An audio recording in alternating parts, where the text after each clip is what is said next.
नभ, आकाश, नभ याद होगा, तभी तो पक्षी को नभचर कहते हैं। कोरिलेट करो शब्दों को, कोरिलेट करने से ही बात बनेगी। कोरिलेट कीजिएगा। नभ, अंबर, व्योम, अभ्र, शून्य, तारापथ, अंतरिक्ष, खा आदि, ये आपको रट लेने हैं।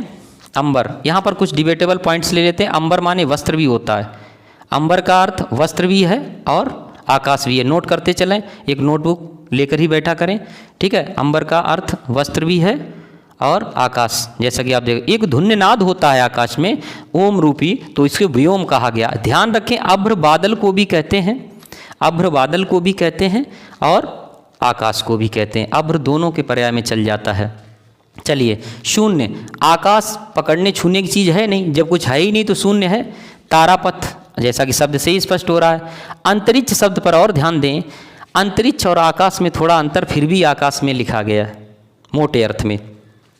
आकाश और पृथ्वी के बीच के स्थान को अंतरिक्ष कहा जाता है। आकाश पृथ्वी के बीच के स्थान को अंतरिक्ष, जैसा कि अंतर, अंतर का अर्थ ही होता है अंदर, अंतर का अर्थ ही अंदर होता है। जैसे इस बिंदु से लेकर इस बिंदु का अंतर ज्ञात करें, तब अंतर ज्ञात करोगे तो अंदर ज्ञात करोगे दूरी, बस हो गया अंतर, ठीक है। ऐसे ही बना अंतरिक्ष शब्द। खा आपको अजीब लग रहा होगा, खा माने आकाश। सर थोड़ा क्लियर कीजिए, खा मीन्स आकाश कैसे होता है? तो यहाँ देखिएगा, खा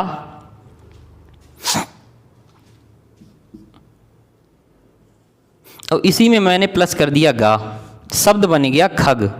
क्या बन गया? खग। खा का अर्थ आकाश लें और गा का अर्थ गम धातु यानी गमन करने से लें, जाने चलने से लें, तो ध्यान आएगा आपको कि आकाश में गमन करने वाला, चलने वाला, विचरण करने वाला हो गया ना पक्षी, तो खग मीन्स होता है पक्षी। अब खग ही नहीं, एक शब्द है बहुत ही अच्छा है, खा माने आकाश आपने सुना, एक और बढ़ गया, खे माने भी आकाश होता, खे मीन्स भी आकाश होता है। शब्द मैंने बना दिया है उससे उद्भवित शब्द ये रहा खेचर।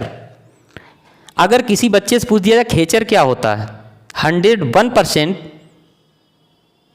वो गधा लगा कर आएगा। तो गधा ऑप्शन में नहीं, गधा वो खुद है, ठीक है। तो खेचर, खेचर का अर्थ खच्चर से लेगा, गधा के उसे थोड़ा नज़दीक नजर आएगा, तो खेचर का अर्थ गधा या खच्चर से ना लें, पक्षी से लें, क्योंकि खे आकाश है, चर जीव है, आकाश में विचरण करने वाला जीव खेचर, या अभी मैंने खग बताया था। ओके, आगे बढ़ते हैं।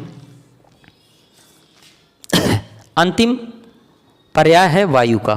वीडियो पूरा देखें। आज आप लोग वीडियो को स्किप करते हो, होशियार बनते हो इसलिए रहे नहीं। अब क्या होशियार, अब केवल सीआर रह गए और सीआर करते हो, दोनों मिला दो बन गया होशियार।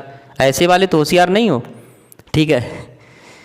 ओके, अनिल, वात, प्रवात, समीर, समीरण, प्रभंजन, इसमें भी कुछ डिबेटेबल हैं, देखें।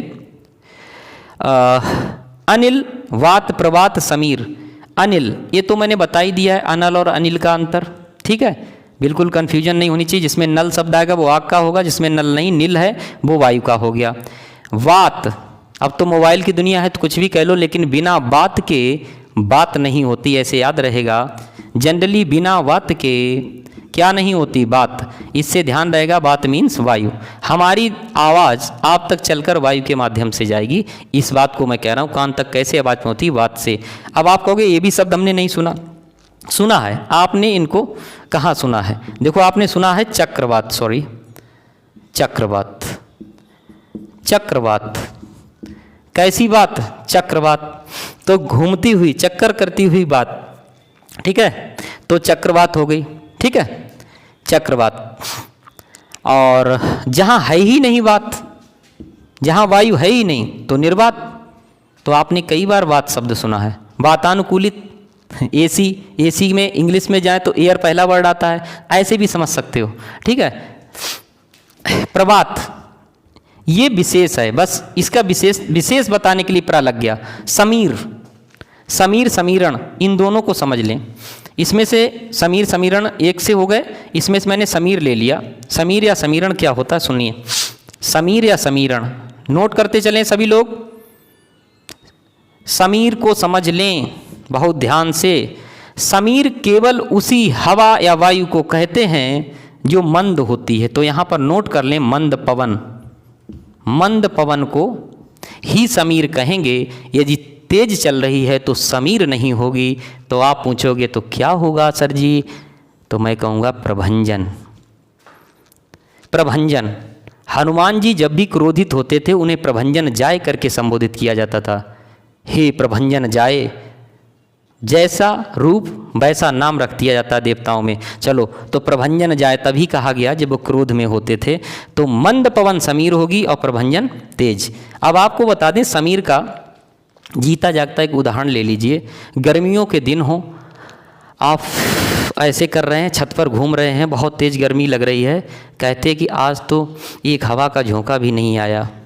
तभी क्या होता है, हल्की सी हवा चलती है और तुम्हारे तन पर टकराती है। तुम कहते हो अब जाके चैन मिला। बस यही जो झोंका था, यही जो हवा टकराई तन से, इसको हम समीर कहते हैं। इंग्लिश में इसको ब्रीज कहते हैं। और ब्रीज का अपोजिट आप टेम्पेस्ट लगाइएगा कभी भी आए, क्योंकि ब्रीज केवल मंद पवन को कहते हैं। इसलिए ब्रीज से पहले कभी इंग्लिश में स्ट्रांग शब्द नहीं लगता है, क्योंकि स्ट्रांग ही होती तो फिर ब्रीज नहीं होता शब्द। आइए, समय नहीं है, नहीं तो हम ब्रीज साबुन के प्रचार को भी समझाते, उसका नाम ब्रीज क्यों पड़ा। चलिए आगे बढ़ते हैं। मारुत, बयार, ये तो आपके सुने हुए हैं।